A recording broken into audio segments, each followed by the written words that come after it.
Morning morning. आप सभी अतिथियों का यूएमएस कबीरपुर में स्वागत है। अतिथियों के लिए स्वागत ताली बजाकर स्वागत करेंगे। 1 2 3।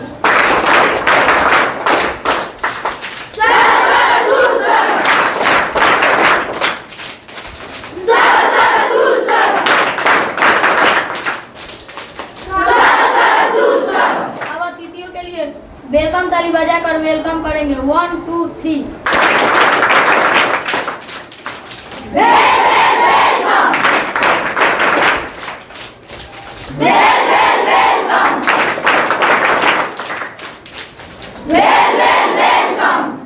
अच्छा, ये आप लोग शुरू से करते आ रहे हैं?